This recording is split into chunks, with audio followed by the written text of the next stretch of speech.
Il y a quelque temps, j'avais fait une vidéo et un article sur la création d'un slider codé en HTML, CSS et JavaScript. Et aujourd'hui, je propose d'améliorer ce slider en ajoutant un effet de transition entre les slides. Je vais partir du code du slider que j'avais fait il y a 2 ans, qui était un slider en cut. Et un lecteur m'a dit, est-ce que tu pourrais pas rajouter un effet de transition entre chaque slide? Alors c'est une très bonne idée, surtout que tous les sliders sont réalisés comme ça, il y a en général un effet de fondu, mais avant de commencer, je vais faire un petit rappel sur le code que j'avais réalisé. On va d'abord regarder le code de la page HTML. Elle contenait un titre, une balise H1, un div ID slider qui contient une image et les 2 flèches latérales qui sont des entités de caractères pour faire les symboles supérieurs et inférieurs. Et puis tout ça, c'est redessiné dans le code CSS pour que ça ait un aspect un petit peu plus joli. Et ils sont positionnés à gauche et à droite du slider. Ils apparaissent avec un effet de transition. Et quand on clique dessus, on appelle une fonction, la même fonction, mais avec un paramètre différent. Donc ici, -1 quand je clique sur précédent, et quand je clique sur le bouton suivant, je lance la fonction change slide avec le paramètre 1. Cette page HTML est reliée donc au code CSS slider.css et au code JavaScript slider.js dans la zone d'en-tête. Donc le slider CSS importe une typographie qui est Poppins. Ensuite, elle applique Poppins à l'ensemble des textes. Le seul texte qu'on a pour le moment, c'est le titre, le beau slider. Ensuite, on positionne relativement la balise slider. Alors ça, c'est très important. Ça nous sert à positionner les petites flèches latérales, c'est-à-dire les boutons précédents et suivants, vont être positionnés eux-mêmes par rapport au div ID slider. Donc ça veut dire qu'ils ne vont pas sortir du cadre du div ID slider.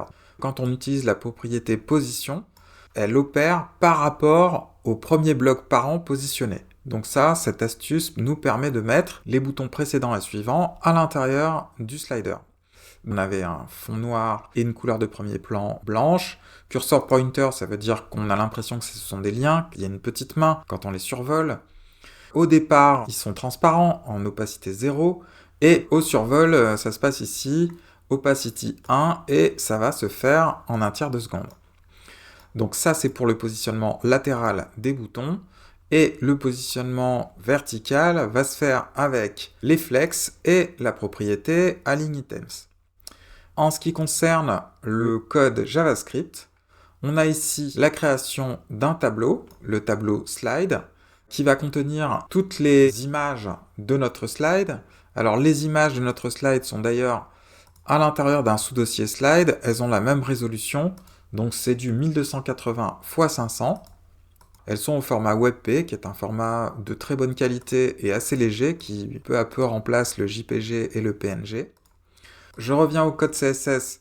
La fabrication de ce tableau signifie que slide crochet 0 va être égal à chemin WebP, slide crochet 1 va être égal à coucher de soleil.webp, et ainsi de suite. Pour la déclaration de la variable, on utilise const, parce que c'est une constante, c'est-à-dire que cette variable ne va pas varier pendant l'exécution du code. Elle reste strictement identique. Alors qu'au-dessous, on initialise la variable numéro à 0, mais le numéro va changer pendant toute l'exécution du code, donc là, on va la déclarer avec let. Ok, donc on sait que quand on clique sur le bouton suivant, on appelle la fonction changeSlide avec le paramètre 1. La fonction changeSlide, la voici. Quand on va mettre le paramètre 1, c'est comme si on écrivait sens égale 1. Donc numéro va être égal à 0 plus 1. Ensuite, on pose la première condition. Est-ce que le numéro est supérieur à la taille du tableau? Alors la taille du tableau contient 1, 2, 3, 4 éléments. On demande si le numéro est strictement supérieur à 3. Donc pour le moment, le numéro est égal à 1. Est-ce que 1 est supérieur à 3? Non. Donc on ne va pas exécuter la ligne du dessous. En revanche, si le numéro est inférieur à 0, alors c'est pas le cas non plus, puisque 1 n'est pas inférieur à 0. Donc on ne va pas exécuter cette ligne ici. On passe donc à la ligne 11 et on va donc écrire ceci. La source de l'ID slide, c'est l'image avec le chemin pour commencer. Et ça va devenir slide 1. Et slide 1, c'est le coucher du soleil. Et on avait fait donc tout un mécanisme pour que le slider ne s'arrête jamais et enchaîne à la dernière image, la première, et ainsi de suite. Et ça fonctionne évidemment pour le bouton précédent. Je vous invite à revoir la vidéo précédente pour comprendre ce mécanisme. Voilà, ça marche parfaitement. Ok. Donc maintenant, il est temps d'améliorer tout ça. Avant de coder, je vais essayer de réfléchir sur la manière de faire. Donc je vais utiliser des photos en carton qui représenteront les slides. Alors sur l'ancien slider, c'était très simple. Quand je cliquais sur le bouton suivant, je changeais la source du slide et je la remplaçais par la source suivante. Si je cliquais sur le bouton précédent, je changeais à nouveau la source du slide pour remettre la photo d'avant. Donc c'était plutôt simple à faire. Maintenant, les choses vont se compliquer sur le slide avec effet de transition. Donc pour que l'effet de transition soit joli, il faut qu'il y ait deux slides empilés, l'un sur l'autre, et que le premier slide devienne progressivement transparent sur une durée qui restera à définir, pour laisser apparaître le slide du dessous. C'est la meilleure manière de faire parce que sinon on fait un fondu au blanc ou un fondu au noir entre chaque slide, et ça c'est moins beau. Ce qui est très joli, c'est de mixer les deux, qu'à mi-course, ils soient totalement mélangés, pour laisser apparaître un des autres slides. Comme je viens de le montrer en théorie, on a besoin de deux slides empilés. Je vais donc utiliser deux images, comme ceci. La première image reste le chemin, la deuxième, ça va être le coucher de soleil. Voilà. Le texte alternatif, je vais juste mettre la même chose, je vais mettre paysage dans les deux images. Parce que je vais changer leur source, et donc pour que ça ait du sens, je mets juste paysage, parce que ce sont des photos de paysage. J'ai pas le droit de mettre le même ID sur deux éléments différents. Slide dessus. Donc vous avez compris, c'est le slide positionné au-dessus de l'autre, et celui-là va s'appeler slide dessous. J'enregistre, et déjà je peux vous montrer ce que ça donne. Le fait de mettre une image dans le code source l'une sous l'autre les positionne en réalité l'une à côté de l'autre. Les images sont des balises HTML en ligne.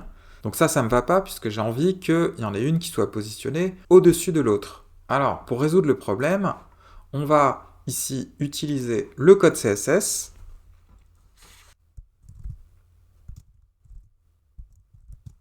Je prends comme sélecteur slide dessus et slide dessous. Je vais les positionner en relative. Alors, sachant que slide dessus et slide dessous sont les enfants du div id slider, ils vont se positionner par rapport à ce bloc parent. Maintenant, je vais positionner une image par-dessus l'autre. Slide dessus va recevoir la propriété zIndex avec la valeur 1. Alors déjà, on peut regarder ce que ça donne, mais ça ne devrait pas changer grand-chose. Hop, je recharge, et vous voyez que les images sont toujours l'une à côté de l'autre. C'est normal quand on utilise position relative, ça veut dire positionne-toi relativement par rapport à l'endroit où tu es déjà. Tant qu'on n'utilise pas les valeurs top, left, right, ça va pas les bouger beaucoup. Slide dessous. Left, moins 100%. Je vais vous montrer ce que ça donne. Ça, c'est le slide du dessous. Si j'inspecte les éléments, on est bien sur le coucher du soleil. Je vais lui demander de se décaler de 100%, ça veut dire de sa largeur sous l'autre. Je recharge. On le voit plus, pourtant il est bien là. Il est juste au-dessous de l'autre. Pour vous faire comprendre, je peux écrire moins 80%. Et là, on le voit déborder un petit peu. Décale-toi de 50 pixels. Hop. Donc le principe ici, ça va être de rendre progressivement transparent ce slide pour laisser apparaître le suivant. Je vais le reloger à sa place. Moins 100%. Top, je ne vais pas l'utiliser, j'en ai pas besoin, puisqu'il était déjà positionné à top 0. Et donc là, je viens de faire un empilement d'images, un peu comme des calques qui sont l'un par-dessus l'autre. Dans le code JavaScript, on va commencer par créer de nouvelles variables, notamment une variable durée, qui va être la durée de transition d'un slide, c'est-à-dire le nombre de millisecondes pour passer de l'opacité à la totale transparence. Ensuite, pour raccourcir le code, je vais identifier quelques éléments et les stocker dans des variables constantes. L'id slide dessus et l'id slide dessous. Je vais utiliser document.getElementById. Je désigne l'id slide dessus. Et je vais faire pareil pour le slide du dessous. Ça va me permettre d'avoir un code un petit peu plus concis. Maintenant, je vais m'occuper de la fonction change-slide. Donc je garde toute la mécanique qui permet de positionner le bon slide selon qu'on clique sur le bouton précédent ou le bouton suivant. La source qui va changer quand on clique sur suivant ou précédent, c'est d'abord le slide du dessous. Donc le slide du dessous, je viens de le mettre dans une variable slide dessous. Donc j'ai juste à écrire slide-dessous.src. Si je clique sur le bouton suivant, la source de l'image du dessous va devenir le coucher du soleil. Maintenant, je vais rendre le slide du dessus progressivement transparent, et pour ça, je vais utiliser le CSS. Mais je vais utiliser le CSS via le langage JavaScript avec la propriété style. Slide dessus, style, la propriété CSS transition duration, et comme valeur, 1000 millisecondes, 1000 ms, mais en fait, je vais utiliser ici la variable durée que je vais à nouveau utiliser dans le code. Donc, je vais concaténer durée avec millisecondes. Ensuite, je vais dire que le slide du dessus a l'opacité 0, ça veut dire qu'il va devenir transparent. Et déjà, on va regarder ce que ça donne. Donc, je recharge ici. Ah, je ne vois plus mes boutons. Alors ça, je pense qu'ils sont bien présents, mes boutons, mais il y a un problème de priorité. C'est-à-dire que le slide du dessus, je l'ai positionné en Z-index 1. Et mes petits boutons précédents et suivants, je ne leur ai pas mis de Z-index. Et vous voyez, ils sont dessous le slide du dessus. Donc comme il faut qu'ils soient par-dessus le Z-index 1, je vais leur mettre un Z-index 2. Je recharge, voilà, ils apparaissent. Maintenant que ce premier problème est résolu, on va voir si ça fonctionne. Alors je clique et il ne se passe rien. J'ai un problème de code JavaScript apparemment. Alors on va inspecter le code, on va aller dans la console et effectivement, quand je clique sur le bouton suivant, il dit « Je ne peux pas régler la propriété à quelque chose qui n'existe pas ». Donc ici, il me reproche à cette ligne ici que je lui parle de quelque chose qui n'existe pas. Bon, alors, à mon avis, c'est slide dessous, qui n'existe pas pour lui. Je déclare ici pourtant que slide dessous, c'est l'id slide dessous. Il faut que j'aille un petit peu plus loin pour comprendre ça. Quand je regarde ma page HTML, le code est lu de haut en bas. Le navigateur va lire ça, il va d'abord lire le code CSS, puis le code JavaScript. Et comme il lit le code JavaScript avant de lire les balises HTML, eh ben ça va poser problème. Pour cette variable, il n'y a pas de souci. Il n'a pas besoin de se baser sur quelque chose qui a rapport au code HTML. Pour celle-là aussi, il n'y a pas de souci. Pour ça, il n'y a pas de souci. Mais pour ça, il y a un souci. Puisque je lui demande de lire l'ID slide dessus. Or, quand il lit le code JavaScript, il n'a pas encore lu la balise slide dessus ou slide dessous. Donc ça veut dire que ces deux constantes n'existent pas. Et ici, à cette ligne 15, j'essaie de régler des choses pour slide dessous et slide dessus, mais il ne sait pas de quoi il s'agit. Pour résoudre mon problème, je vais déplacer ici le code JavaScript, enfin c'est une manière de le résoudre, et je vais le positionner tout en bas, avant slash body. Quand je vais déclarer mes constantes, il va savoir ce que c'est que id slide dessus et id slide dessous. Je recharge et je clique sur suivant. Et ben voilà, ça fonctionne. Alors, ça fonctionne une fois et après, ça fonctionne plus. Je recharge. OK. Donc là, ça c'est bien. Mais maintenant, comment le faire fonctionner plusieurs fois? Il va falloir que je prépare les choses pour qu'elles fonctionnent au prochain clic. Je vais utiliser setTimeout. La méthode setTimeout permet d'exécuter une fonction dans un délai. Donc je vais utiliser le délai que j'ai défini, donc les 1000 millisecondes. Elle va exécuter une fonction prépare que je vais définir maintenant. Je vais dire que le slide du dessus prend la même source que le slide du dessous. Puis, je vais le rendre opaque. Ici, il était transparent. Et là, je vais le rendre opaque. Je recharge. Et on va en même temps inspecter. Je vais cliquer sur Suivant. Le chemin va devenir progressivement transparent pour laisser apparaître le coucher du soleil pendant 1 seconde. Voilà. Et quand c'est terminé, vous voyez que j'ai 2 fois la même image. Maintenant, je vais cliquer à nouveau sur le bouton suivant. Vous voyez qu'il met les peupliers, et hop, il repositionne à nouveau les 2 mêmes slides. Ce qui est important, c'est d'avoir 2 slides l'un par-dessus l'autre. On glisse dessous le slide désiré, et le premier devient transparent. Alors, ça paraît bien fonctionner, mais je vais mettre en évidence un bug. Si j'appuie doucement, ça va. Mais si j'appuie plus rapidement, vous voyez, il n'y a plus la transition d'1 seconde, il y a un souci. Et ce souci, il est compliqué à comprendre. Pour résoudre ce bug, je vais mettre une condition qui va demander à ce que le slide du dessus soit totalement opaque. Et on exécutera tout le reste du code si c'est le cas. Donc ça veut dire, quand on va cliquer sur une des flèches latérales, on va d'abord attendre que le slide du dessus soit complètement opaque. Et tant qu'il ne sera pas opaque, on ne passera pas à autre chose. Je recharge, je clique sur mes flèches.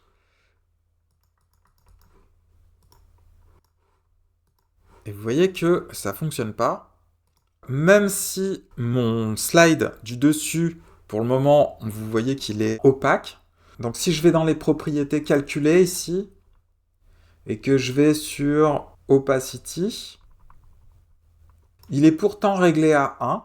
Malgré tout, ma condition ici n'est pas remplie. Alors c'est un peu étrange, on va le résoudre comme ça. Je vais dire que le slide du dessus a l'opacity 1. Et ça va se faire au début, quand ma page est lue. Voilà, maintenant ma condition est remplie. Vous voyez progressivement les choses. Alors, ça a l'air de bien fonctionner, ok. Mais maintenant, je vais m'énerver sur les boutons suivants et précédents pour voir si ça bug encore. Et hélas, j'ai encore un bug. Il y a des moments, ça se fait progressivement, puis d'autres moments, ça se fait moins bien.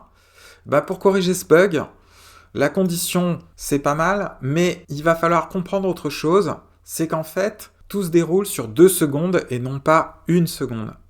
J'ai défini une variable durée à 1000 millisecondes, donc 1 seconde. Le truc qu'il faut bien voir, c'est que quand l'image du dessus devient transparente, elle le fait en 1 seconde. Mais quand je fais l'opacité, il ne faut pas que j'attende 1 seconde. Or, comme j'ai réglé la propriété CSS Transition Duration à 1000 millisecondes, quand il va devenir opaque, il va mettre 1000 millisecondes à le faire. Et ça va tout décaler. Donc il faut qu'il le fasse instantanément. Pour résoudre ce problème, je vais dire que le slide du dessus va devenir opaque immédiatement et non pas en 1 seconde. Donc ça veut dire en 0 millisecondes. Et cette fois-ci, quand je clique, les timings sont respectés. Et je peux cliquer, m'acharner, cliquer n'importe où.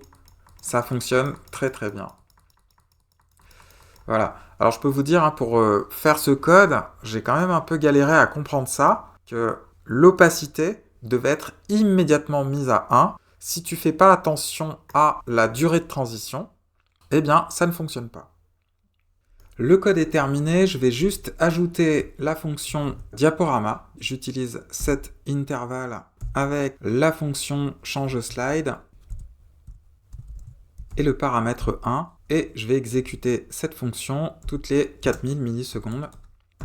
Voilà, j'avais expliqué ça lors de la précédente vidéo, et c'était pour répondre à un de mes lecteurs, qui m'avait demandé de faire une fonction diaporama.